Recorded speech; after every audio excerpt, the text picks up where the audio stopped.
Hello and welcome into BTN's Take 10 podcast. This is Alex Roux of BTN. We're back after another summer hiatus here on the Take 10 podcast, and it's hard to believe, but Big Ten Football Media Days are already here. This episode is heavily structured around Big Ten Football Media Days, as we have a pair of guests who flew in from LA to make the rounds at Media Days, and they were kind enough to stop by and give us some time and talk some Big Ten football. So on this episode, we have a couple of recurring guests. One who we've kind of made it our tradition to do this interview every year at Big Ten Media Days, the third year in a row. I've been lucky enough to have Joel Klatt on the show. Joel is a college football expert for Fox. He does commentary on games with Gus Johnson and does a ton of studio work as well. And Joel's always a lot of fun to talk to. So he'll be our first guest here on our Media Days edition of the show.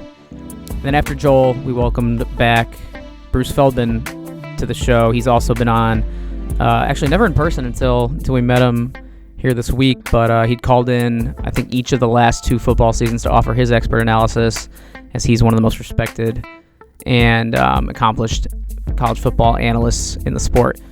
So awesome episode with two big-time football interviews, Joel Klatt and Bruce Feldman. And then after that, we wrapped it up with a segment with a now departed producer here at Big Ten Network, Colleen Degnan. If you listened to the show before, Colleen was our assistant producer and co-host of her segment, Coll For the Culture, where we talk pop culture and the intersection of sports media and entertainment, and just kind of some general laid-back and fun discussions every week.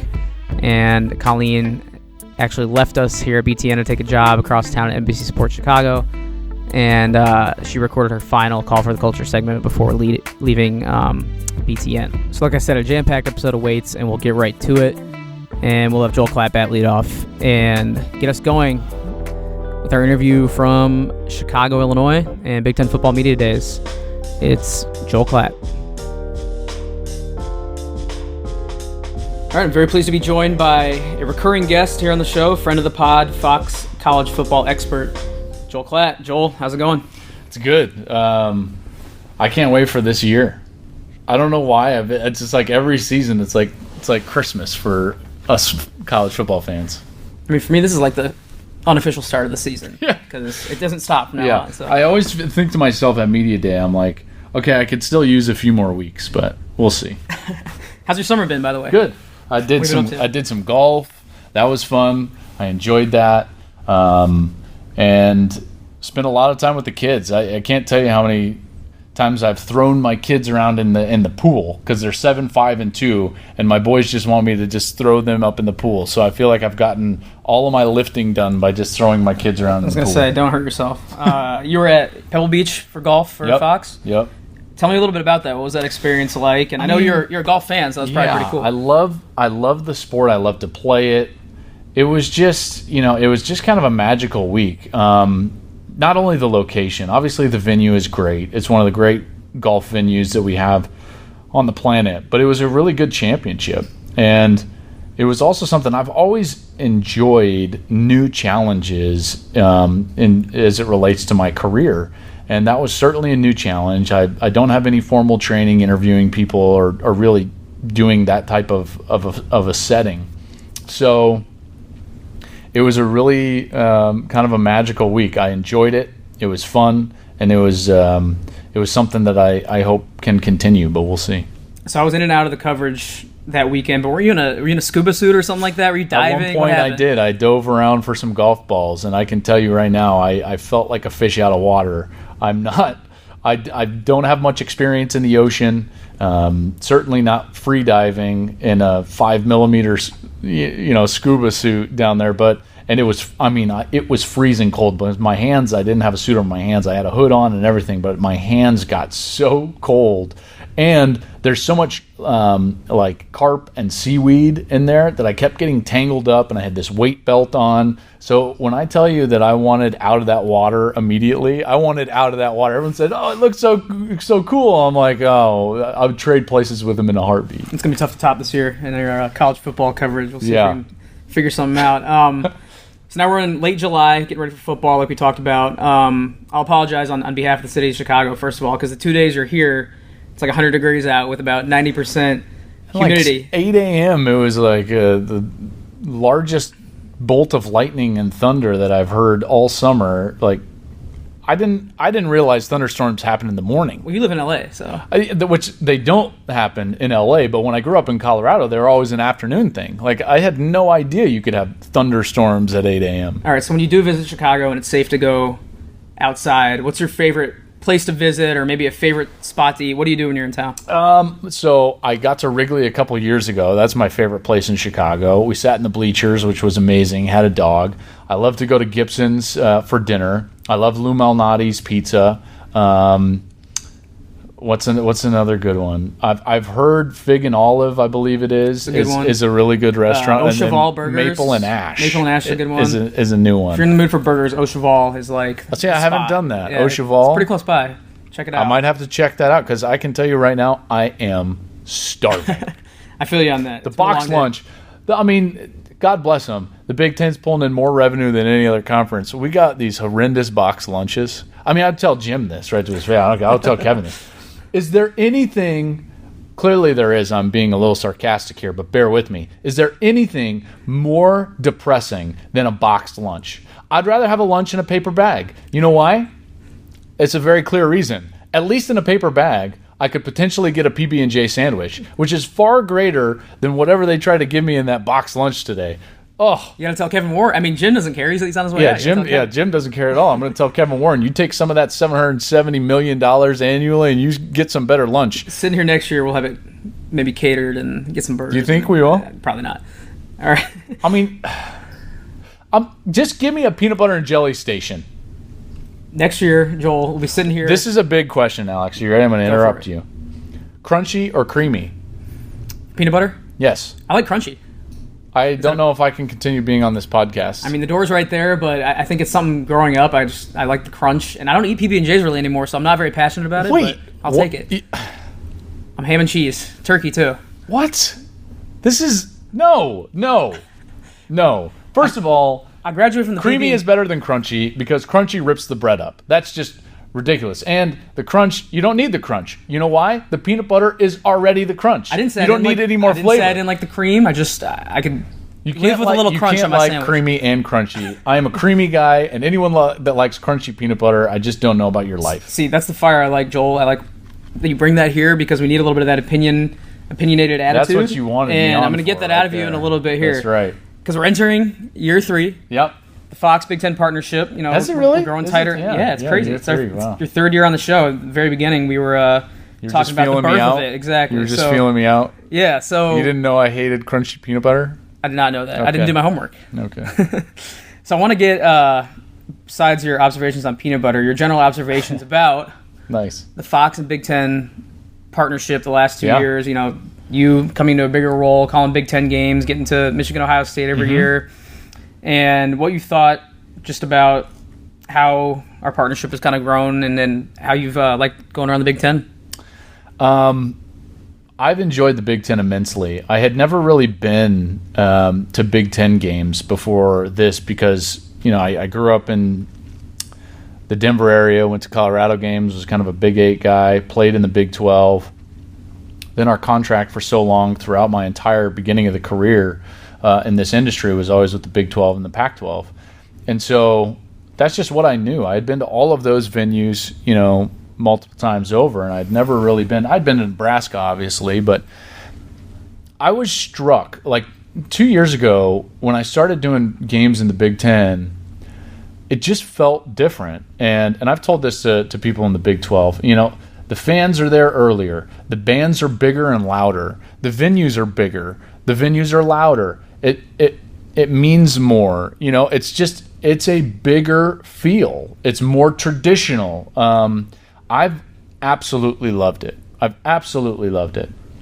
We, Gus and I, when I say we, I mean Gus and I, have an unbelievable job. We get to go to the best game in those 3 conferences, and 80% of the time it winds up being in the Big Ten.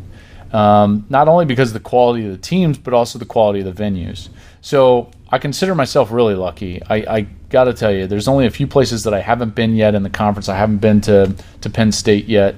I haven't been to Maryland and Illinois, obviously. But you walk into the Big House. It's like college football's cathedral. You walk into the shoe and you can just feel it. It just kind of wraps you in. So I don't know, just a lot of sentiment there to tell you that it has been beyond my wildest expectations now 3 years in.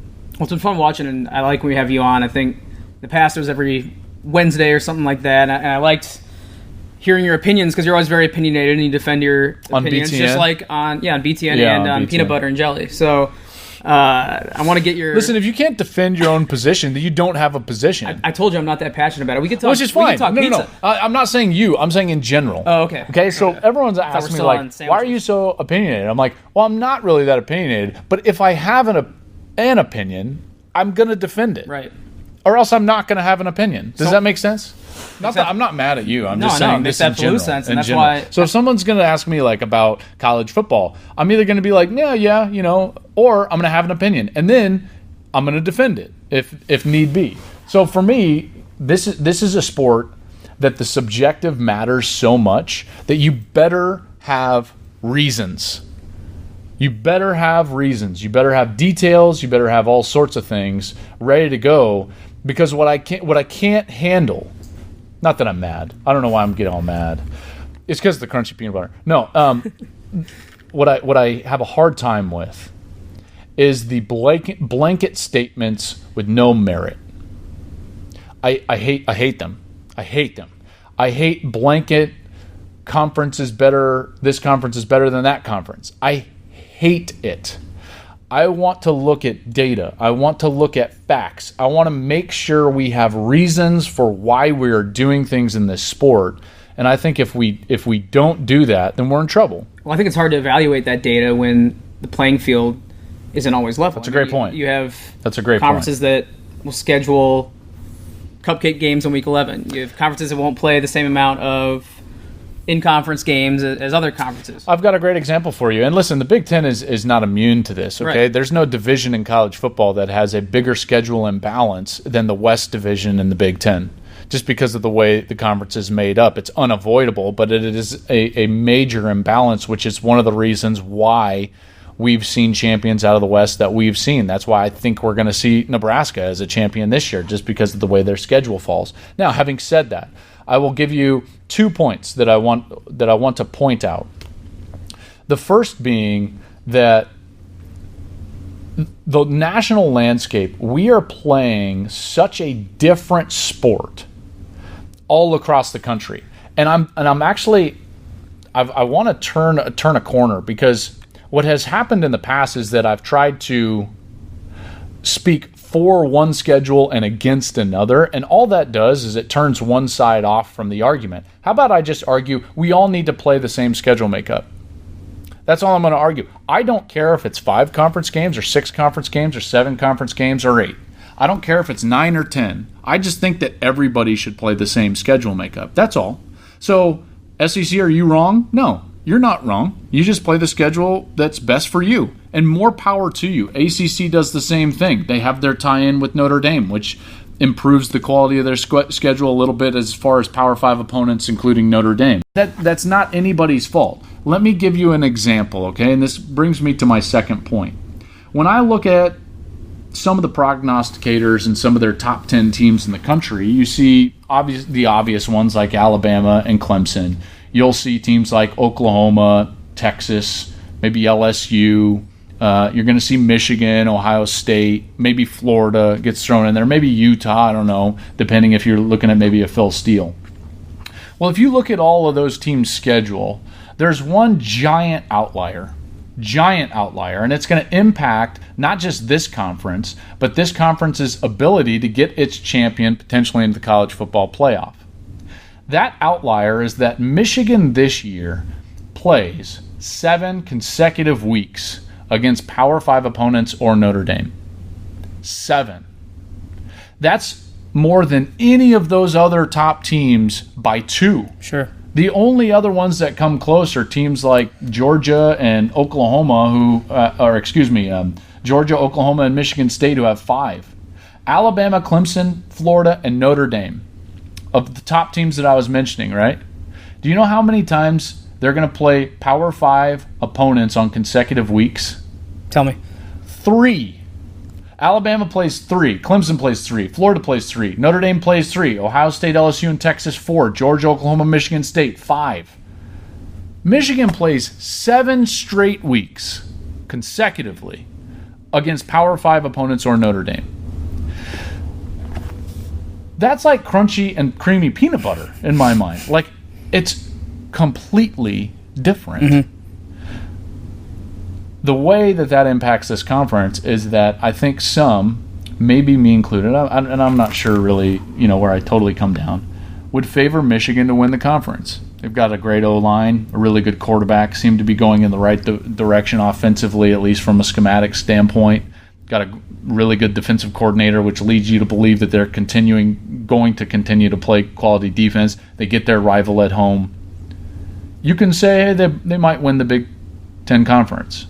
I think most people would favor them, even with their history against Ohio State.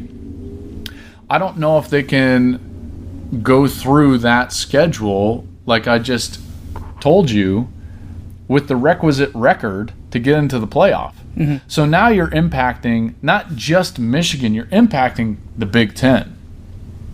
That's why I think that we need to do a better job of playing the same sport. If we all want to play just 4 consecutive games against, that's fine. Again, I'm not going to argue that anybody is worse or better in this scenario. All I'm saying is that when you're different, then it's bad. And right now, I think the level playing field is not so level. And I think that we need to do a better job of finding ways to all get on the same page. And I think we start with forming a centralized governing body over the sport of college football. And unless we do that, we're not going to be able to solve any number of issues, but certainly schedule imbalance is going to be one of those. I think I agree with you on pretty much all those points. Concerning the landscape, it's always bothered me how teams or conferences or whoever plays by different sets of rules.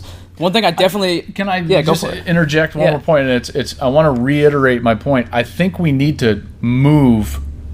And I say we because I've been guilty of this, and I'm sure you have too. We need to move from complaining about the way they do it to looking at it and saying, okay, we all just need to get on the same page. Right. It's no longer you're good, I'm bad, or I'm bad, you're bad, I'm good, blah, blah, blah. It's not about who's right. It's about what's right. I think that's a big distinction. I was going to say, I think you and I are on the same page about, I've seen you take a stance on this, is the clock does not stop on first down nearly as much. It should only stop. I love this. You're getting into I'm telling you, this is like, people at the office hear me complain about it. Why is the clock stopping after every first down? I think you said... Let me tell you why. Actually, I'll tell you exactly why. Because the rule committee is a bunch of cowards. Because the coaches on the rules committee are made up primarily of lower level coaches, and the ones that are on it from the FBS, and more specifically from the Power 5, generally have offensive ties. How do they get more contracts? How do they get more dollars? With more numbers. How do you get more numbers? By snapping the football more times. It's all about volume. It's a totally broken system. The fact that we don't do this, and the fact that they haven't done it even in the name of player safety, much less length of game, but the fact that we could minimize the number of snaps without changing the game. You're not changing the game fundamentally at all by letting the clock run on first downs outside of the last 2 minutes of each half. You're not changing it at all. It is the exact same game. You're not changing rules. You're not saying you can't snap it in the first 10 seconds of the play clock. And we don't do it because these guys are incentivized to make more money by snapping the football more times. We try everything in the world to say that we're making our game safer than it ever has been. And while it is safer than it ever has been, these cowards refuse to change that simple rule to minimize the total number of snaps that these players have to play in an overall season. Give me a break. That's the most obvious thing of all time. My thing is the games are too long. I mean, obviously everything you said is spot on there. The games are just too long, and people, wonder why attendance is declining, why people would rather watch at home. It's hard to sit through 4 hours of college football. And it's also, everyone wants to blame television. Well, let me just let you in on a secret. There's more commercials in the NFL than there are in college football. There are. We only get 4 commercial breaks per quarter. In the NFL, they get 5 commercial breaks per quarter. That's in the contract. So don't tell me, you take more commercials than ESPN. No, we don't. No, we don't. It's in the contract. Those people are lying. Now, floaters are a different story. A floater is a commercial that we would take for 30 seconds that doesn't stop the game. Okay, so we're going to be back in 30 seconds. And if you're going to whine about that, I don't really know what to tell you because everybody takes floaters. Now, going back to the length of game. Why is the NFL game so much better in terms of length of time played? The rules, the operations, the officials, the replay system. Our replay system in college football is egregiously slow. Egregiously slow. What do you mean we can stop it at any time because some old guy up in the booth thinks that he saw something? This is crazy. This is absolutely crazy. This should be coaches' challenges. They're all making $4 or more million, it seems like. Why don't we give them the opportunity to challenge the play? Let me tell you why they don't want that. Because they don't want the pressure of having to do it themselves. Because guess why? We're all going to ask them about why didn't you challenge this or that? And they're the ones that make the rules. So there again, coaches are making the rules that are more beneficial to them than they are to the betterment of the entire sport. I'll say this to any of their faces. These offensive coaches that won't change the clock rule, the coaches in general that won't change the rule in order to change replay because they don't want the pressure and ultimately the responsibility of coaches' challenges versus the old guy up there stopping the play is ridiculous. The power that the college football coach has is far too great, and we need to minimize that to some degree in order to make the sport better. Joel, you're doing the car wash today, so I got to get your head here soon, but I've loved the fire, the passion. I know. Well, you started. I got you going, and you know what? You got it with the peanut That's what butter. I asked for. So the peanut butter just got you going, and it all went, I'll say, uphill from there. Do you know that we can't fix anything really without a governing body over the sport, like a real governing body? We were talking about this earlier today. Yeah. It's like spokes on a bike. Like you fix one spoke, it's not going to fix the wheel, and so all of this is monumental, much less name, image, and likeness, which we're going to have to get right, much less the postseason. I would argue that you can't fix the postseason without fixing schedule inequities. You can't do one without the other. You can't fix schedule inequities without fixing the postseason. All of these things are tied together, which is why we need some common sense on what we're going to do from a governing standpoint over the sport. Well, when that committee forms, I'm going to vote for you as president. So I'll be the college football commissioner. Commissioner, they're president, not going to. King. Let me tell you what we're not going to have: box lunches. We'll wrap it up there, Joel. And there we go. We come full circle. Full circle. Thanks so much for joining me. Appreciate the time. It's always fun. You bet. All right. Thanks once again to Joel for joining me. Always enjoy talking to him. Always look forward to his analysis every week and his calls every week during the college football season. And like we talked about, his expanding role at Fox Sports, like the golf coverage that we caught him on earlier this summer. So thanks again, Joel. See you next year. And now we'll kick it over to our other college football expert from Fox that we hosted here at Big Ten Media Days. That's Bruce Feldman. As I introed earlier, Bruce is the top of the top as far as college football analysts go, works for Fox and The Athletic. And he also is now a 3-time contributor to the Take 10 podcast, so we'll get into that interview right now. It's Bruce Feldman from Big Ten Media Days.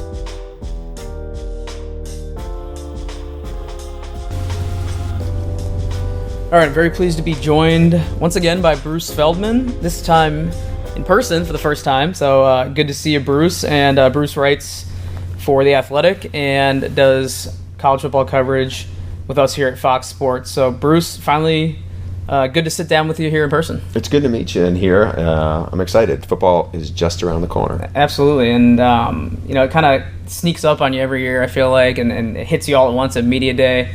I don't know about you, but my summer feels like it's flown by. How's your summer been? Have you had any time off? Look, we work in sports. It's all time off the way I look at it. It's a good attitude. Yeah.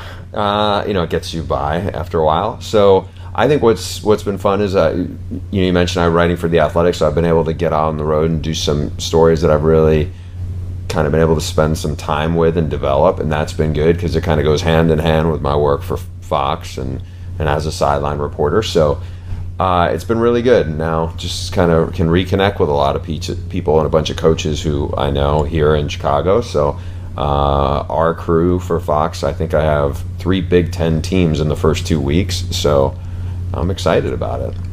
How's everything going at The Athletic? Seems like every week they're hiring new writers. It's growing. I'm a subscriber. I enjoy all kinds of content that you guys put out. How have you been enjoying that responsibility? It's been awesome. I mean, I just personally, I've been so inspired and had a lot of energy to write because really a lot of places in the last 5-10 years, different websites and companies have like changed the message because they're trying to figure out their audience, and really the one kind of directive the people who run The Athletic have is just go tell good stories. And there's a lot of good stories out there, and I think because of the way the media landscape has been in sports, and purse strings are tighter to go travel, that The Athletic has been able to really fill a real void that's out there. And we have a lot of good beat reporters in the Big Ten footprint. Just last night I had dinner with Jesse Temple, who covers Wisconsin. He's better than anybody else out there on the beat. And just as somebody who does sideline reporting, I mean, they're a great resource for me. I mean, nobody is writing more about Iowa in detail than Scott Docterman, and we have 2 guys on the Big Ten on the Ohio State beat, and we hired Mitch Sherman from ESPN to go cover Nebraska, where he's from. And I mean, these people are all over their beats. So it's been, we had an offsite here in Chicago in mid-July, and there's just been a lot of energy and positive energy, and they're really committed to doing something special. And I feel like the response has been great from the audience. So, as a personal curiosity, do you go in and engage with the commenters at all? Do you talk back? And how do you decide to do that? I definitely do. And one of the things. So when I worked at ESPN, part of my job I worked at ESPN Insider, which was behind the paywall. And the way I approached it was, these people are paying additional money to read my work. They are my customers, and I felt an obligation to engage on that. With The Athletic, I try to get in the comments. There's maybe a handful of stories that I'm like, all right, I'm just going to let that be. But for the most part, I do read the comments. I mean, I had a story probably 3 weeks ago on Nebraska's quarterback coach, Mario Verduzco. It got a lot of traction, and I didn't feel like it was tedious to go in the comments, but just think, like I said, people are paying money to read your work. I think it's not asking too much to at least have some back and forth with them. Yeah, and I think because of subscription, there's a lot of quality comments and good quality discussion at The Athletic. And it's keeps me scrolling when I get to the bottom of an article and I want to see what people have to say. Usually, like you do, there's responses. So that's always enjoyable for me. And I mean, I even feel like it's not a bad thing for me, especially as one of the older writers on our staff, to get in on the comments of some other people's stories. Now, I may not say, this person did this, but just to be supportive of our other writers, just because I think it's a good habit for all of us who work for the company to be invested in our work and in our relationships. Well, I'm not surprised your story on Nebraska's quarterback coach got a lot of traction, because I remember being at their practice and being fascinated by him. He just doesn't look like a normal quarterback coach. And I know we had done, I think, a documentary-style story on him at BTN. And if there's one thing I've learned from running BTN social media the last few years, it's that Nebraska fans are very passionate. So I'm not surprised that they engage with that story. Bruce, I'm curious, kind of staying on The Athletic and your overall career here, just between your writing and your travel and your sideline coverage with Fox, what does a typical week look like when you're in the middle of football season and all that kind of stacks up? Yeah, let's start on Monday. We have a couple of conference calls for Fox Sports, and one is a studio conference call that I, myself and Joel Klatt take part in. And then I have the podcast that I do with Stu Mandel, the Audible. We'll tape that. and then I'll make a bunch of calls for the upcoming game we have. Now I feel like pretty much every school we do, I feel pretty confident there will be at least one or two assistants that I have pretty solid relationships with, that I can get additional information beyond just what we're going to get on our production meetings. So I'll try to get out in front of things. I'll hopefully have watched the game that had just happened on each team. Try to watch the broadcast if I can. In addition, last season I was writing a column for The Athletic on Tuesdays, so I was trying to write it Monday night. Usually that goes hand in hand with kind of what I'm covering. It's not like I'm writing about the NBA and I'm doing college football, but it's still, I'm balancing it. Then, Tuesday there's more research, there's probably some conference calls. Wednesday I'll go into Fox usually for a show, and then also, like I did a BTN show last year with Dave Refson. Yep. I took part in that. And we may have more calls. And then I leave Thursday morning to fly to wherever we have for a game. Usually as Thursday's a travel day, get together with the rest of our crew. Friday we're with the host team with players and coaches. And then we're having our own production meetings. We have a production dinner on Friday nights. And then Saturday it's game day. And usually after our production dinner, Thursday night we may go out and get a beer. Friday night after dinner, I will go back to my hotel room. I'll watch whatever Friday night game is, and I'll work up potential sideline hits in a Word document and get it off to my producer and the rest of our crew, just so they know what I'm thinking of doing. And then we get to the game. Hopefully I'll have gotten some sleep on Friday night. I'm not a great sleeper, but so I have enough of a routine now where I know. It's just, last year we could be doing, we were all over the country, and it's also, you're going at different times when kickoff is, you're adjusting to time zones. It's not that that's hard, but it's just it's harder to get as much into a routine. And what I do, a lot of our crew, if we have an earlier game, we'll fly home. I'll go back to my hotel room, stay in the city I'm in, because I don't want to be on a plane when college football is happening. And I'll fly back first thing Sunday morning, and that's the process. Living the dream. Curious, do you have a Big Ten city or venue that stands out that you like getting to, or one that's maybe opened your eyes and you've enjoyed as you've covered the Big Ten for Fox? Yeah, the one that I would say, because you framed it as open your eyes, Iowa has been a really cool stop. Now, first of all, Kirk Ferentz staff treats you very, very well if you're part of the TV broadcast. They're very hospitable. We've had some good times. The first time I was there, it was Brady Quinn's birthday, and we had a night game against Minnesota on Saturday, so we were able to get out and have a bunch of shots to celebrate Brady's birthday. Yeah, so that was good. It's a little tricky to get to just because, I'm flying into Chicago and I'm driving.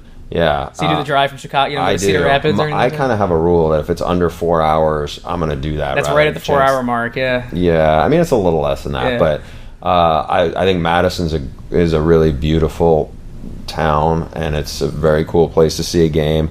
I enjoy that. I've been to Ohio State a lot of times, and so I have a familiarity with it, which is good. And it's obviously, I know I'm going to see a great team when I go there. Those are the ones that for now stand out. I haven't done a game. I've been to games at Michigan as a writer. I've not done a game. We've done Michigan games, but not when they were the home team, so I can't really comment on what it's like to be in the big house and be on the sidelines. So that's different. I've done Penn State games, but not in Happy Valley. I have done a bunch of Michigan State games and enjoy that because, again, like a little bit like Ohio State, I have familiarity because I've done so many games there. Yeah, Iowa, first one you mentioned, they are one of those places that does game day right, like the whole experience, the tailgating. It's always usually sold out. Walking down the campus, you feel it. And I'm in for the bad weather because I feel like I've been there twice in the, it's not technically winter, but the weather's been pretty miserable. And so I've been to the Fin and Feather and bought clothes that I don't need in Los Angeles. And it's like one of those things like I'm good with it because to me that's football weather and I appreciate it. And in some ways I like that more than we did a game. It was a Maryland game and it was a Maryland home game, but it was at where, I'm blanking where the Redskins play. FedEx Field? Yeah, I guess it's FedEx Field. Yeah. And the temperature wasn't even that high, but the humidity was brutal. And I'm in a suit and it's like, I'd rather shiver on camera than sweat. So I'm with you. I'm a big sweater and can't imagine having to go in front of the cameras when I'm at my work set out in the heat. So especially like a day like today in Chicago. Like it's like, and you got Matt Leinart sitting in the air conditioned studio. Quinn Leinart. With all the product in Matt's hair, and I can hear him giving me a hard time about, hey, Bruce's hair is doing this. Okay, man, you're in the studio. It's air conditioned. And not everyone has the chiseled good looks as those guys. So, keeping on the Iowa subject, this is Freaks List time of year for you. You put out your annual Freaks List about the, I guess, physical freaks literally in college football that have the craziest, I guess, numbers or achievements or the stuff that goes viral on social media, and you got a Hawkeye number 1, right? I do. Tristan Wirfs, I mean, ridiculously strong, former state champion wrestler, has really, a lot of these guys are also really good players. Not all of them are great players. Many of them are. He certainly is a really talented kid, but also, not just, incredibly strong, also, 35-inch vertical jump. And this is a huge guy. I mean, it's funny, like somebody had sent me a picture of him on Instagram. I don't know if it was with him, his girlfriend or his family. There was a bunch of pictures. Mm-hmm. It looked like him at the beach, and I'm like, I didn't want to put those out there, but I mean, man, he's 320 pounds and you can see abs in him. You just don't see a lot of linemen like that. So just on raw power and explosiveness, I put him number 1. There was probably 5 other guys I could have had there. I mean, Oklahoma has a defensive tackle from Canada who is ridiculously fast for being 300 pounds and running 4.76 and squatting 700 plus pounds. I mean, just super strong. I had a couple of Penn State guys on there. Yeah, it looks like 6 and 7, I think, in your top 10. Yeah, and obviously, I think just from talking to the coaches there, Micah Parsons is going to be, he is a phenomenal player and he's a phenomenal talent, just going to keep getting better and better. One of the guys I had in my top 10 who I think I wouldn't have known so much about, but we did Indiana, Ohio State, was Marcelino Ball, Mm-hmm. Reggie Ball's much younger brother. You see him out in pregame, and the kid's walking around. He's got like a 12-pack, and he's super explosive, really good football player. He's in there. And there was a handful of other guys. Yeah, you mentioned not all the players are great at football, but one of the other Big Ten guys you had in your top 10 certainly is Jonathan Taylor. I don't know your great football player. Yeah, I mean, unanimously, I think everyone knows his talent and recognizes that. But I'm curious if you think he'll be enough, or the people around him will be enough to get Wisconsin back to Indy this year, back to prominence. I guess they kind of fell off a little last year. So yeah, I don't know. Like, we had them at Northwestern. It was a rough day. They just sputtered all over the place. Mm-hmm. Jonathan had some turnovers. They couldn't hold on the ball.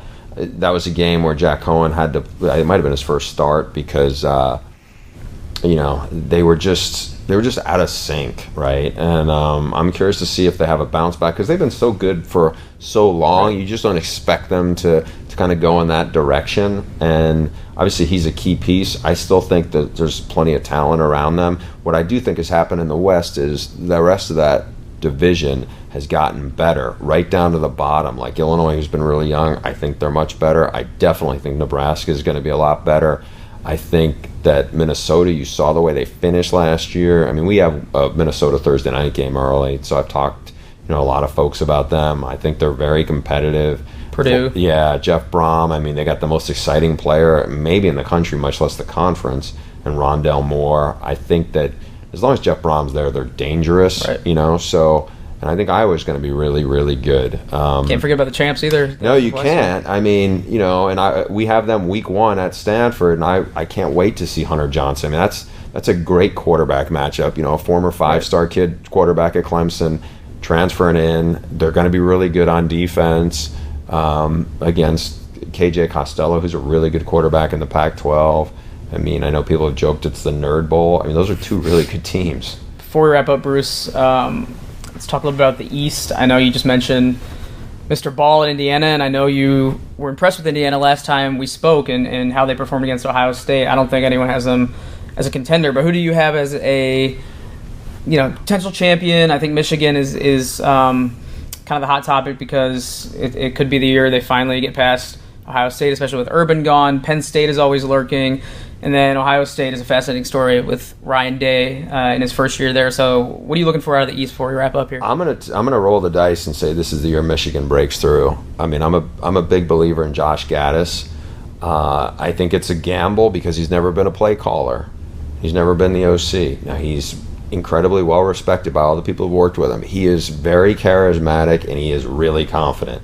And I think that confidence, and he knows from his time working under Joe Moorhead how critical that piece is. I mean, I did a big story on him for The Athletic 2 months ago, and the confidence and the surge of positive energy is something that on that side of the ball I think had been lacking. And I think he's brought, the word swagger is become cliche, but I thought he's brought an edge that they could use, especially the way they finished last season. They have a great offensive line. I'm going to think that this is the year that they break through. Now, the other 3 teams on top of the division, I think Ohio State's still really going to be very good. I think that Michigan State with that defense can play with anybody. It's just, will we get Brian Lewerke from 2 years ago? If we do, then that's a top 15 team. If it's more like it will somewhere in the middle, then they're a fringe top 25 team. Penn State is the one that, I have, if you ask me who's the best coach in the conference right now, I'm going to say James Franklin. Now, some of that is, a big part of that is because he worked miracles at Vandy, but he got that program going. Now, what's different is, he lost Saquon, he lost Joe Moorhead going into last year, and then this year he lost Trace McSorley. That was the nucleus of that offensive juggernaut. Now they got to, reinvent it a little bit, but he's still in charge, and I think he's got a lot of athletes there. I think I don't want to call it a bounce back because they finished 17th, but I think they have a chance to be a top 10 team too. So I think this is the best division in college football. All right, it's going to be fun. It's going to be fascinating. Bruce, really appreciate you taking the time, and always appreciate your expertise on the show. It's great to finally meet you. Yeah, same here. Thanks for having me. All right.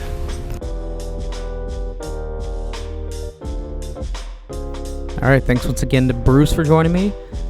We'll now begin our final segment of this episode, and it's the final segment brought to you by Colleen Degnan, our former producer, who helped us out with her Coll For the Culture segment. Like I said at the top of the show, she took a new position at NBC Sports Chicago, so she had to sign off and do her final sports culture and entertainment edition of Take 10 podcast, and it was a lot of fun. So we went a little longer than usual just because we had to do some farewells, but it was a good wrap-up, and we recorded about a week and a half ago, so some of the references are a little outdated. We talked some World Cup, talked some NBA Summer League, but it's a good discussion, and I hope you hang around for it. So it's the final Coll For the Culture segment here on the Take 10 podcast, and it starts right now. All right, we're back in studio with another edition of Coll For the Culture with Colleen Degnan. This is Alex Roux. Colleen, how are you? I'm well. How are you? Doing great. Summer's hit the accelerator, hit the turbo boosters, and feels like it's almost over. Like, I've always felt like after 4th of July, I think this has kind of stuck with me since college, especially since we're still kind of on that college calendar, working at a college network. But it always felt like once 4th of July was over, then summer's over almost. July just flies by. That is the worst take ever. And August is basically back to school. Absolutely not. So. July, in the Midwest at least, is the start of summer. What? It was so cold all of June. Hard to disagree, because in college we'd get out of school early May, and then May and June would kind of feel like your intro to summer. And then 4th of July hits, and after that, it felt like people were on vacation, your friends were always gone, and then August, school starts August 20th. And then for us, I'm on the bus tour all of August, so I'm basically back to school. I feel like I'm still in college in that sense.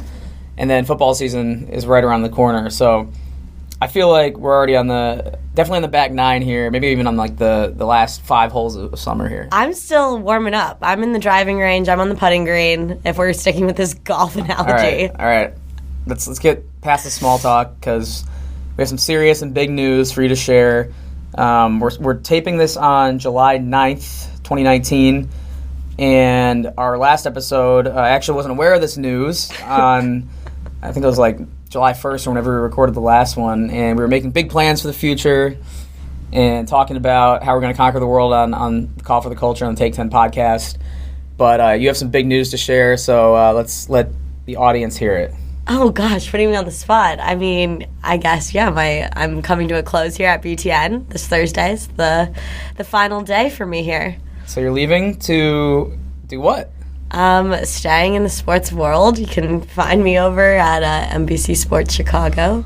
So not too far just away. a mile down the road. Just very mile close. Up the river here in Chicago. Exactly. So Culture can live on. Will there be a rival podcast that I have to worry about coming out of NBCSN? It used to be CSN. Now it's NBCSC.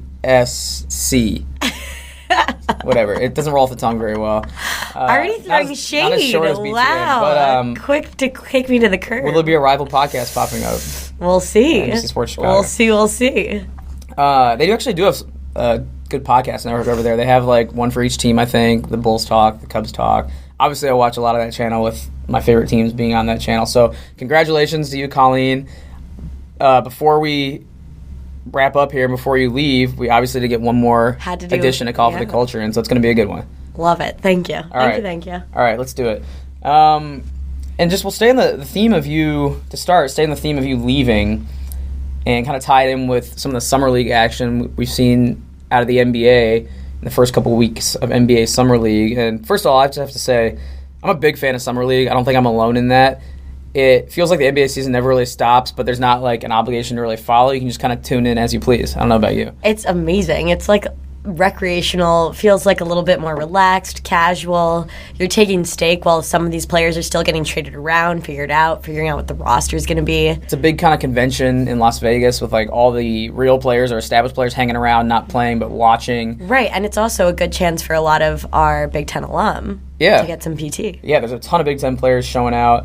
And since you made a decision to leave BTN, we'll tie that in with some of the decisions that we saw to leave school early to go to the NBA. And we'll talk about some of the good decisions, I think, that at least have looked promising so far in the first week or so of Summer League. And I think we got to start. Yeah, who's your best player you think, best decision to leave? I mean, at this point, it's so early, but Iggy Brasdeikis has basically overshadowed New York's number 3 overall pick, RJ Barrett, with his play. He had 30 points this past weekend. By the time this airs, probably in a little over a week.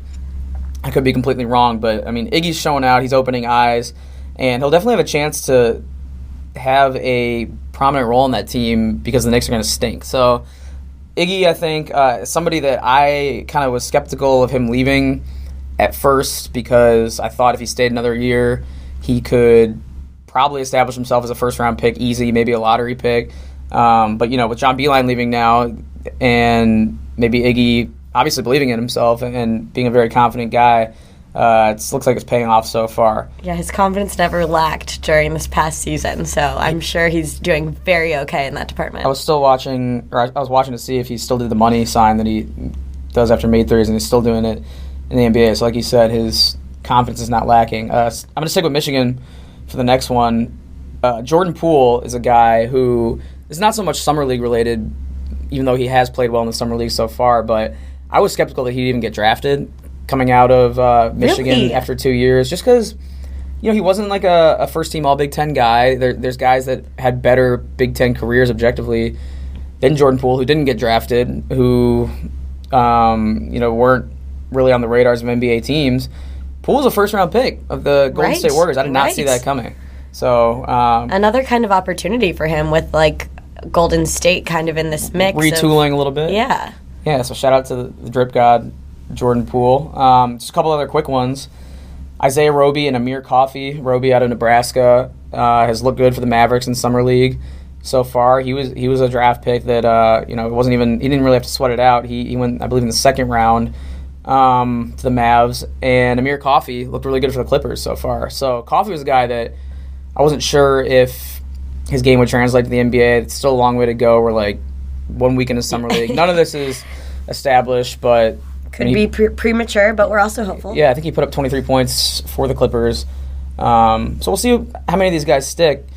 And going to close this theme out with a guy who actually decided to stay and come back for another year and maybe cement his standing on NBA draft boards a little bit, and that's Ayo Dosunmu out of Illinois.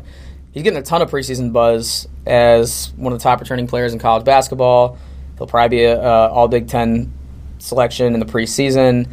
Our guy Andy Katz listed him as the, I think, number 22 overall player coming back in the 2019-20 college basketball season. It's going to bring Illinois to a championship? Well, maybe back to the tournament. I think Illini fans will take that first for the first time in what'll be 7 years if they make it back. But, yeah, I mean, Illinois fans I know are very excited, just having come from there, about the potential of this year's basketball team. And you know, for a guy like Ayo, who I think was the second or third guy projected to be drafted in the Big Ten, for someone like that to come back and maybe tune up their game around the edges and really make sure they're going to be a high pick, it's going to be interesting to see how that plays out for him. So that'll be good to kind of follow. And with all those guys, interesting to see how it pans out. Yeah, with you deciding to leave, I figured we could tie it in to the summer league. Departure theme. Okay. Let's keep this discussion on the NBA, though, because this last weekend was nuts. Oh, my gosh. Like we said last week, free agency season is arguably better than a lot of professional sports regular season. Yeah, it's basically a Hollywood drama, right? It's more compelling than, I think, whatever goes on in the NBA in November, December, January. Yeah, it's the clash of the superpowers who can outdo each other. And following, I think, on social media has really amplified not only the Summer League, which has basically come to prominence in the last 5 years or so, but free agency as well. Like, we saw it a few years ago with the NBA players texting emojis back and forth and wondering, or tweeting emojis, what that means. And wondering about the speculation of who would go where. And I'm just curious, were you able to follow in real time what was going on? Yes, I think Friday night, Kawhi to the Clippers. Where were you and how did you get the news? I was at my friend's lake house in Crystal Lake, and we went to this really darling, wholesome carnival that actually turned out to be horrifying because I'm really lame now and can't deal with heights in any capacity, but that's a side matter. So I was adrenalined up from this horrific experience, and the news broke when we were getting ready for bed, and I couldn't believe it. I mean, I was just really happy that he wasn't going to the Lakers. I for sure thought he was going to stay. It was at 1 a.m. Yeah, right? it was late. And we talked about it last week, how we did not want to see him go to the Lakers. And I think we're both satisfied with his decision to go to the Clippers. It kind of stinks for Toronto, but I mean, they got a championship. I mean, out yeah, of it. they can't be mad at him. But him and Paul George, it's so funny because I feel like Kawhi's such a buttoned-up guy. Nobody really knows who he's close to, where he falls with anything like that, which I kind of respect about him. He operates in silence for sure and stealth. Man of few words. Yeah, and he got it done, able to pry Paul George away from OKC. But all this happened after Zion's first Summer League game got postponed, or I guess the rest of it was canceled because of one of the earthquakes that happened down in LA. There's 3 earthquakes this past week in California. The Dodgers played through it in their game. I think they made the wise decision in Vegas to just kind of call it the rest of the game. It's just a Summer League game. But side note, kind of a bummer because Zion is not going to play the rest of the Summer League. He's got a bruised knee, I think it is. So that's all we got to see of Zion until October, I guess. So that's kind of lame. Keep but people waiting. As a Southern California former resident, Colleen, have you ever experienced any earthquakes? Oh, many. Tons. And some obviously way greater than others. I distinctly remember one knocked all of our electricity out. Ooh. So that's always eerie. I've never... Are they scary? There's. I mean, it's a rumbling. You have earthquake drills in grade school. You figure out what to do. But I've been fortunate enough to never have any major damage. But sadly, these ones caused a lot of damage throughout California. So I hope everyone is safe. I mean, people are still kind of on edge because it's always rattling. talking about, the big one and the San Andreas fault, and if, this is just a prelude to bigger ones, so hopefully, obviously, the worst is behind us as far as the earthquakes go. I think they were fortunate that the epicenter was away from the more populated areas of Southern California or Las Vegas. It's interesting, though, because... Have you ever been in one? No, yeah, I was going to say, there was one earthquake in... I think I was in 8th grade, and it was in the New Madrid fault line, which lies, I think, kind of along the Mississippi River around Memphis is kind of where the worst of it is. And it was all the way south of Memphis, but we felt it in central Illinois and all around the Midwest. But I was asleep. It was in the middle of the night. I didn't feel it, but the next day at school, people were talking about it and had felt the earthquake. And I think it was a 6 or 7. But yeah, I'm kind of bummed because I missed out on maybe one of my only chances, if I stay in the Midwest, to ever experience an earthquake. So I missed out on it. But I have seen some of the doomsday documentaries that talk about natural disasters, and they say that the New Madrid earthquake could be the worst earthquake if it ever kind of completely breaks away from the fault line or whatever, and it could just devastate Memphis and St. Louis and all that. So hopefully that never happens, but you never really think about in the Midwest there being an earthquake threat, but it's possible. Totally. So hope everyone is safe. Yeah. So just a wild night, wild weekend in the NBA. And we're coming off on Tuesday, July 9th. Again, this probably won't air for a little while. I wanted to get one call for the culture in the bank before she leaves and before I leave town for about another week coming up here. So this will probably be bundled in our Football Media Days podcast episode. So this reference will be a little dated. But the Home Run Derby was last night. I don't know if you watched, Colleen. I took in a little bit of it, but followed it mostly on Twitter. Yeah, I was definitely more on the highlights train, as well as some radio talk this morning. But apparently, it was the most entertaining Home Run Derby. I don't think it can be disputed that since they've gone to the countdown clock or the timer on the players' rounds, that the Home Run Derby is made for bigger moments. Because you're trying to beat a clock. Now that it's like a bracket, players are going against each other, competing. I didn't watch much, but I did get to see Vlad Guerrero Jr. and Jock Peterson's round where they were going into, I guess you can call it bat-offs. They were tying, and they had to basically get 3 swings to see who would win the round. That one was awesome. That was thrilling. And then Pete Alonso from the Mets obviously ended up winning, even though I think Vladdy Guerrero hit more home runs total. But yeah, it was entertaining just because, Vladdy's like 20 years old. Pete Alonso's a rookie. Yeah, love how young they are. And I don't know if, is the Home Run Derby, does that hold any significance to you? Did you watch it growing up? I feel like I was much more invested growing up, but I have not really gotten into the MLB swing of things yet, no pun intended. Yeah. But I'm happy to see that a younger generation is coming back into the limelight. Yeah, I've always liked the All-Star Game itself a lot more. I like the celebrity All-Star Game. There you go. Little plug for Fox, which is on tonight. I can't watch it tonight. I'm upset about that. But the Derby, as I got older, it's kind of lost its luster for me. I actually went to one. Which one? In Minnesota in 2014. I had a college project where we helped out with all the All-Star Game festivities. Home Run Derby, Celebrity Game, Futures Game, which Javi Baez had a home run in before he played a game for the Cubs. It was awesome. And then the All-Star Game itself. And we left the All-Star Game early because that was back... we left the Derby early. That was back when the Derby was in the 10 outs format before the timer. And I think that was the last year of the outs format. And it was just a dragging sort of event that didn't really compel. And since then, I've kind of been turned off on it. But I do tune in just because I'm a big baseball fan, and the All-Star festivities are at least something to keep you entertained, in especially a slow sports season. Right. I would say this ranks behind NBA All-Star break for me, but I couldn't even probably tell you, besides the dodgeball game with the NFL, what the NFL does.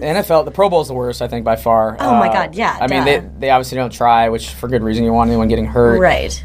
And they do have some skills competitions now in the NFL Pro Bowl kind of experience that are a little bit interesting. But it's also weird because it's after the season, so everyone's kind of done at that point. I like the middle. It's a nice break. Or wait, no, now it's... Is it? It's before the playoffs, it's the week, right? No, it's the week before the Super Bowl, I think. Right, so none of the... Right, it used to be after. Now it's the week before the Super Bowl. So anybody that's in the Super Bowl, obviously... doesn't play, right. So those are some of the best players in the league, and they're not going to try anyway. So... Pro Bowl, whatever. NBA All-Star Weekend is obviously interesting just kind of for the theatrics of it. Yeah, again, entertainment. And the game itself, not great. The dunk contest is cool.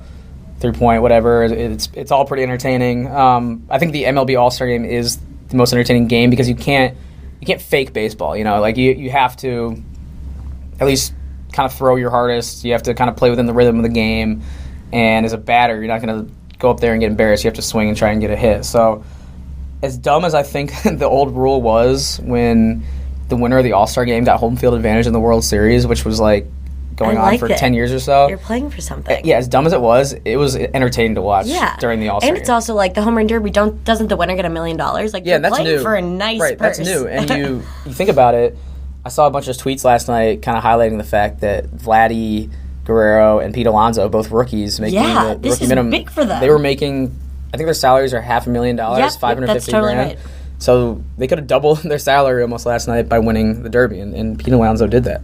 So good for them. Really happy for them. So moving on. Let's talk some entertainment and some viral shows, some Netflix, because that's what we do here in Coll For the Culture. And Colleen, kind of going back to the crux of what this segment has always been about, you filling me in on pop culture things. Fill me in on the Stranger Things hype train, because it's another show that I kind of missed the boat on, just like Game of Thrones. Okay, how and why did you miss the boat on Stranger Things? All right, I'll tell you my philosophy behind not watching it, or behind not even really being that interested in it. I'm not a big fan of shows or movies that feature, like, adolescents as the protagonists, or teenagers. Like, I just don't really get into it. I don't know. I just think their plot development is limited. You always have to see them grow older, which is a little weird to me. Like, yeah, well, it's not just following these 4 kids around. Like, I watched It recently, and it was okay, but, like, again, I don't really care about adolescents, and it always comes off as unbelievable to me, because, like, and I say this not having seen Stranger Things, but they make the adults seem like total idiots. Like, it is the adults, not like this. The adults, it's unfair to compare this to It, even though it's kind of like in the horror genre science fiction horror genre that focuses on kids, but I don't know. It's something that I'll watch, but it's not appealing to me, and I don't really have the energy to get invested in it. So that's my philosophy. Feel free to tell me I'm wrong or dumb for not watching. Won't say you're dumb. Would say you should invest, because also it's one of those things. Netflix is interesting since they drop their series all at once. I do like that. So this one came out in the crux of finally being summer in Chicago over 4th of July weekend, over Women's World Cup. Shout out to them being champions again consecutively. And so my roommate and I are like rationing off the episodes so they're not all gone at once. But this season, this is the 3rd season, definitely better than season 2. Season 2 was 100% a letdown. Season 1 was amazing, setting the plot, and now we're back and it's very entertaining. And I don't want to give anything away because I honestly think you could easily go back and watch. All of the seasons are only 8 episodes. And again, I've heard good things about it, so I'm not totally dismissing it. And it's like such an ode to the 80s. Like, their detail and everything is amazing. That's another thing is like, I don't have the nostalgia for the 80s. Like, I know some people that watch probably it's not like I was alive in the 80s, but it's so fun. The detail that they put into the show, like, from a lot of this season is taking place in the mall, and all of the stores and all of their outfits are, like, pulled straight from the 80s. It's so good. Yeah, it's a fair point. And it's the first season, right, that hasn't been dropped during, like, a Halloween, because isn't it kind of a spooky, like, It vibe? is spooky, but this one is very much warm weather, too. They're outside a lot, and it's fun. Yeah, Netflix is smart in the way they structure their releases and their seasons around either holiday weekends or holiday seasons, or they frame what's going on in the story around what it's like right now, like you said, with the summer kind of carnival or in the mall feel to it, and then a lot of their other ones were like around Halloween and kind of spooky. So, yeah, Stranger Things, another one that maybe I'll get to one day. I'm still working through Handmaid's Tale right now. I wish they would drop all our episodes at once on Hulu like Netflix does. Right now I'm just waiting for the next episode to come out. So that's my show right now. But, you know, you've made a strong case. Maybe I will get into Stranger Things, especially with some downtime the rest of summer. Colleen, you mentioned it just briefly there, but we had a big soccer weekend. Yeah. Last weekend. American women champions again. This is their 4th title. Yep, 4th World Cup, 2nd consecutive, back-to-back. Did you watch the game? Whole thing live. Where'd you Amazing. watch? In my apartment. The game was at 10 a.m. on Sunday, and this was the latest we'd scored since the Thailand game. Yeah, it was hard to believe. Which was kind of shocking, but yeah, the Netherlands did a really good job defensively holding us, but then we scored both our goals within like 12 minutes of each other. Yeah, the Sunday 10 a.m. start kind of... It was amazing. Well, I wish it would have been like a little either later in the day or on Saturday, because like then it could have been more of a social thing. Like, I did see there's a big crowd in Lincoln Park in Chicago. They were showing that on Fox for the kind of watch party as they showed that, and then the one in Brooklyn and the one in Kansas City. I always love seeing the crowd reactions. But, yeah, I just watched it by myself just at my apartment, and I obviously enjoyed it. I'm not the biggest soccer fan, so whenever I watch, it's in very small doses, so which is good for soccer because it's a 90-minute game and it's not a huge investment. But Sunday was a big soccer day overall, with also the men playing Mexico at Soldier Field in Chicago for the Gold Cup final. I don't know if you watched that one too. Did not watch that one. I tapped out at the women's game in the morning, but I mean, they lost. The women are a little more worthy of watching right now than the men with their talent level. But for me, it was the most soccer I'll probably watch all year in one day. I watched both full games, and like I said, the U.S. men who are always kind of in this, at least lately, kind of this purgatory of maybe showing some promise, but also being disappointing, especially having missed last year's World Cup.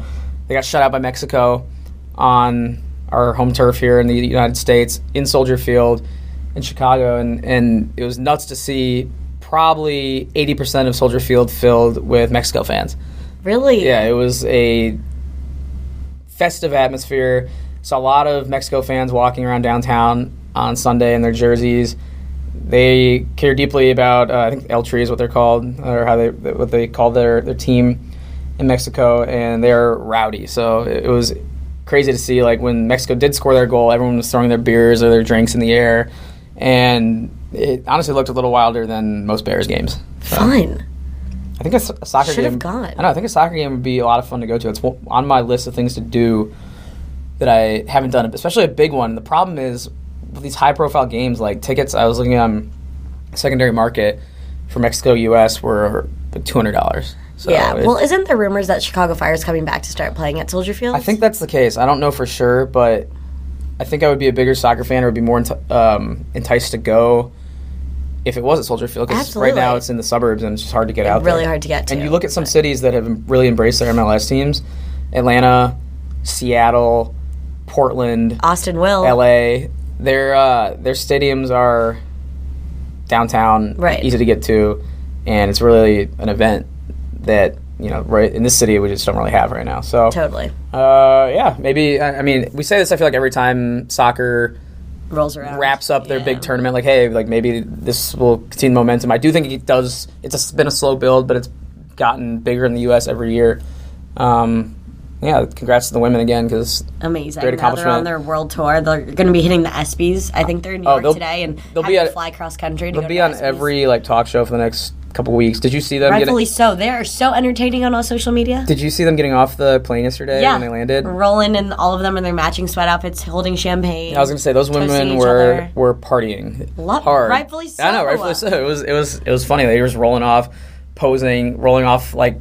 It reminded me of when people get off, those party trolleys that roll around and then jump into the bars or whatever. It was just like jet lag, tumbling out, celebrations, sunglasses on, glasses in hand. It was fun to see. And before we close out, though, I must say I've never been prouder of a fellow Badger alum, Rose Lavelle, scoring that second goal. Congrats to Rose Lavelle. Congrats to I think Jill Ellis coached at Illinois, their coach.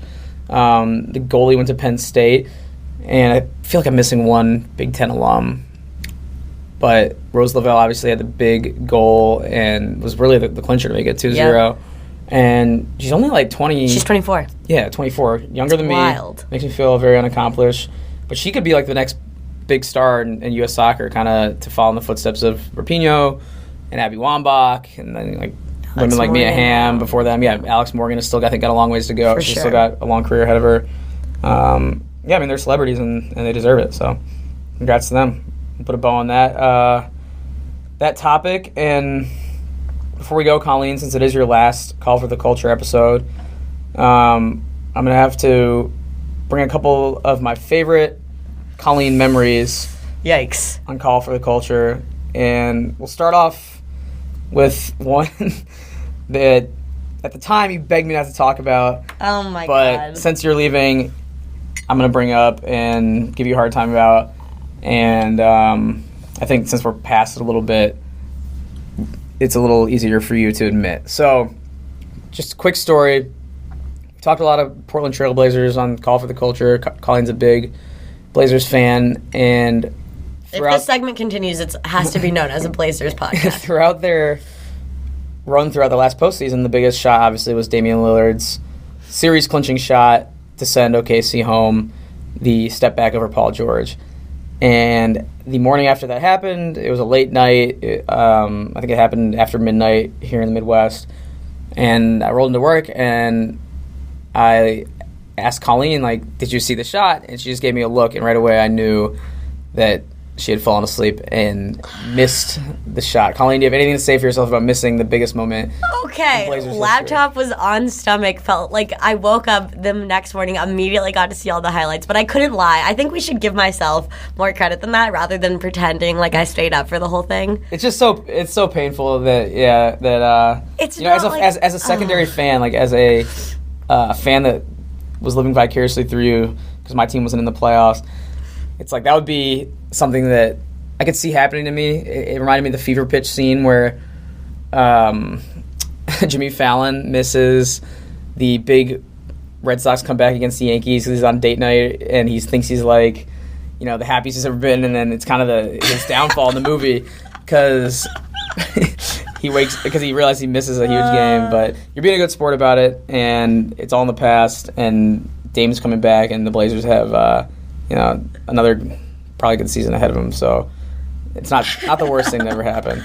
And You're welcome. I'll redeem you a little bit with a shout out because somehow along the way here, I didn't even really realize it was happening at the time, but you've transformed into an absolute Iron Woman competitor on the streets and lakefront here at Chicago. No. How many miles have you been running in the last few months? You're training for a what's it called? I'm doing a trail marathon this weekend. Trail marathon. So not just 26.2 miles.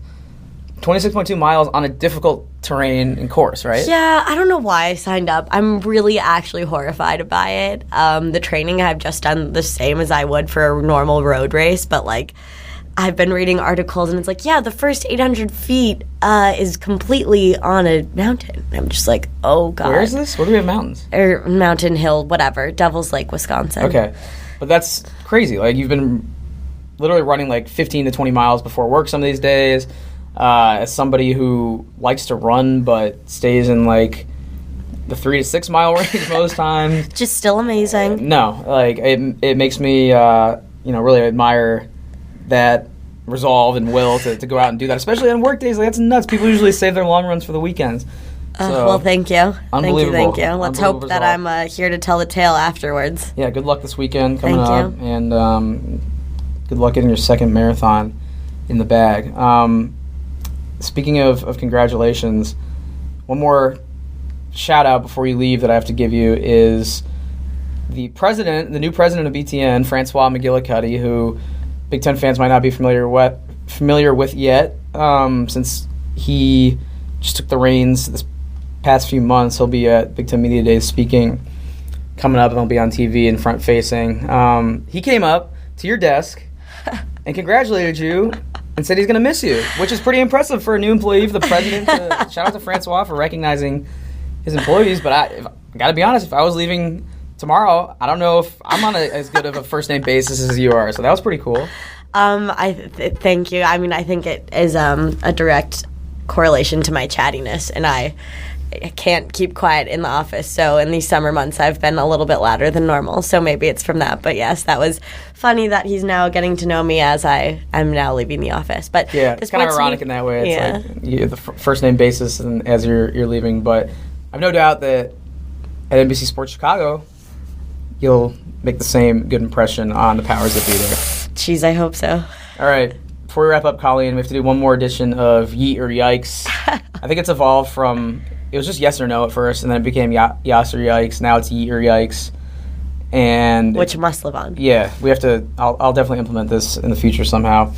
And it's our segment where we basically say if something is cringeworthy or acceptable, and we're going to do it on the topic of farewells, since, again, so fitting. People have been just totally zoning out. This is our last episode.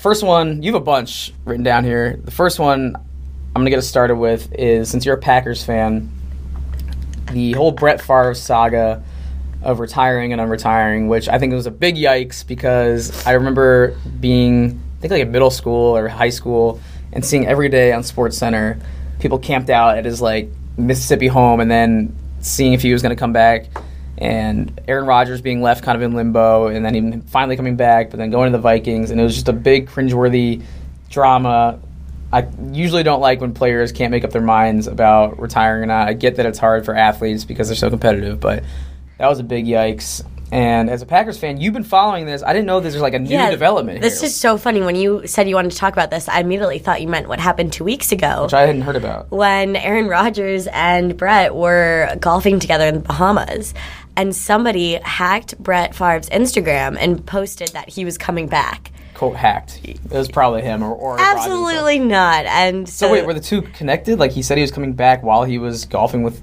Like, yes, it was like during that weekend, and somebody logged into somehow got into his Instagram and posted that he was making his return, which is just obviously he quickly came out to say he's very happy in retirement. I could see that being a Rodgers like little inside joke with him telling him to do that or something like that. Rodgers, for all his stubbornness, it seems like out of those reports, does have a sense of humor as we've seen over the years. I didn't know those two were on such good terms. Yeah, love it. So I'm going to give that a big yeet as just a loyal Packers fan. Love seeing them together. Rodgers has been reported as having all these grudges and all that. So interesting to see. I was unaware of that. All right, I have to bring up one pop culture reference before you close us out on the Eater Yikes. And this is a big yikes for me because one of my favorite sitcoms of all time seemed like it went off into the sunset on a good note, said farewell in classy fashion, and then kind of came back in like this weird bungled form, and that's the King of Queens. The King of Queens, if anyone follows me on Twitter or sits around me at work, they know King of Queens is my favorite sitcom of all time. Show with Kevin James and Leah Remini playing Doug and Carrie, and then Arthur and all the hijinks they get up to as a middle-class family in Queens, New York. And I think it's hilarious, and had a good run in the 2000s. I think went off the air in 2009 or so. And then Kevin James, being the big star that he is, probably got paid a lot of money to come back to CBS and do a sitcom called Kevin Can Wait. And they basically brought Doug's wife from King of Queens, Carrie, Leah Remini, back into the show. I never watched Kevin Can Wait, but I heard about this just through, I think, people who did watch it and online. They brought her into the show not as Doug's wife, not as Kevin's wife, but in a different role. And then they killed off the wife in the show and made Carrie like the love interest again. And it's like, if you're going to do this, why don't you just bring back King of Queens? They were trying to obviously get viewers and people that were nostalgic about the show. Big yikes for me. Just a weird spin-off, and not even like something in the same storyline, but just trying to make two of the same characters and extract them and plop them into a different show. And I just would have been thrilled with a King of Queens reboot for another couple seasons, but instead they had to kind of bungle it with Kevin Can Wait. So that's my big yikes. Spin-offs are a tricky one. Just like I would say, did you watch Laguna Beach growing up? No. Okay, well, big yeet to that, obviously. Okay. And then they had The Hills. Okay. Which I would Didn't say watch that either. First half yeet, second half yikes. Then they had Very Cavallari with Kristen Cavallari coming from Laguna Beach into her own. These are different genres we're talking. No, they're all the same. They're all the same stars. I'm saying your genres of TV that you enjoy are different than mine. I'm not really a big reality TV fan, but this is just you were talking about spin-offs, and I feel like these are all in the same family of that. It's just a good lesson, Colleen. Can't go halfway here. You got to go all the way in. You got to leap into this new job, no regrets, dive all the way in, and maybe if something opens back up here, I'm not saying not saying that's out of the question. Not totally excommunicating me. No regrets though. Do you have any other? Looks like you have a bunch written down here. Any other? The latest farewells or breakups that you can designate as year yikes. Which we definitely followed. The A Star Is Born, Bradley Cooper, and girlfriend broke up about a month ago. Marina Shayk, right? Yeah.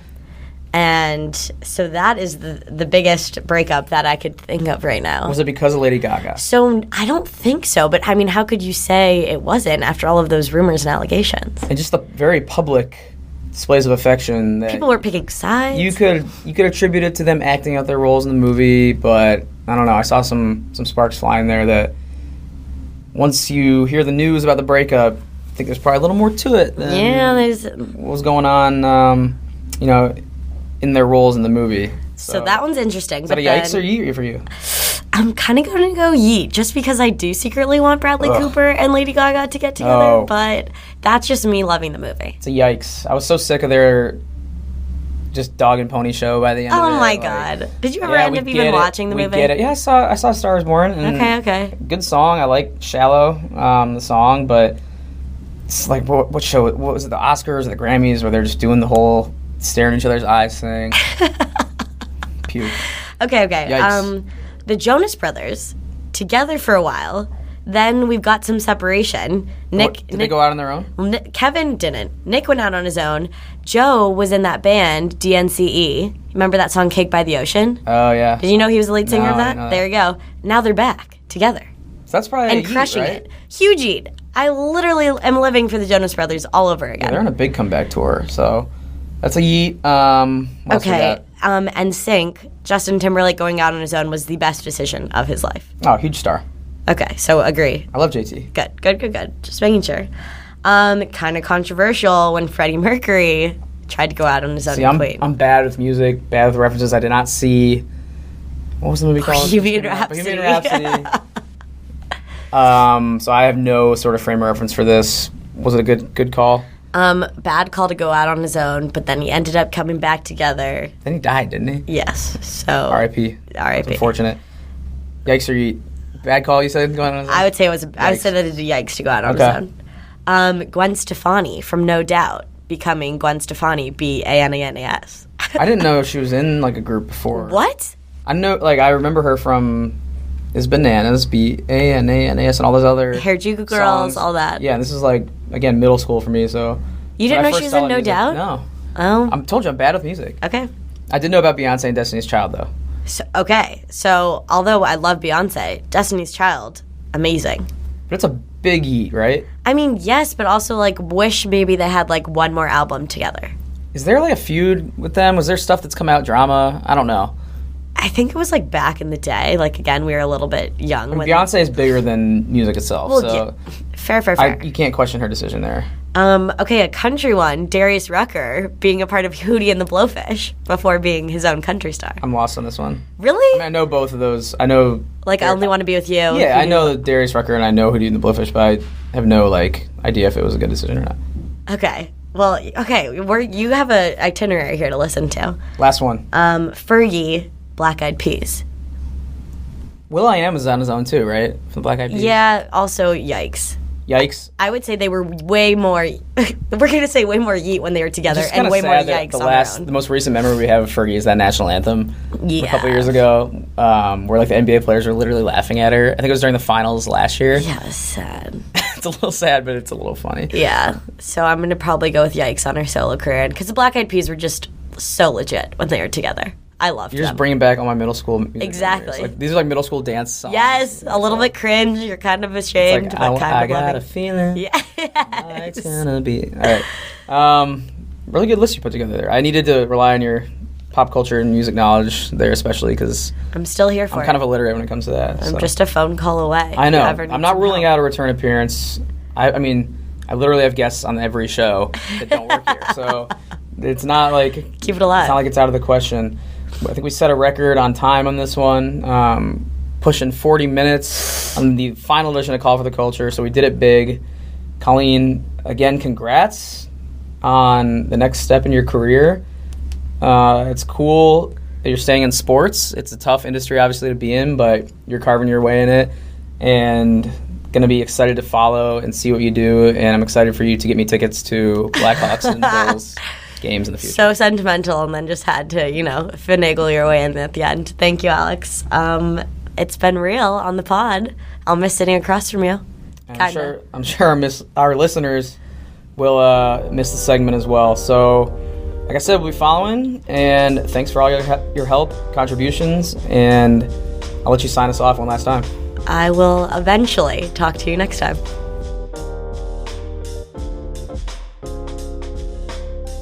All right, thanks once again to Colleen, Bruce, and Joel for joining me on the show. It's hard to believe that football season is about a month away. Summer feels like just started, and it's basically already August, and we'll be rolling up on your campus soon here for the BTM bus tour. So Looking ahead, we'll have a lot of interviews and content coming when we stop at each campus in August. That's right around the corner. We'll have a couple of episodes hopefully come to you before then. And keep it rolling here on the show as we chug ahead toward football season. So thanks again to everyone for listening. Thanks to my producers, Wes White, Julie Brounder, as always, for stitching the show together. And we'll talk to you soon here on the Take 10 podcast.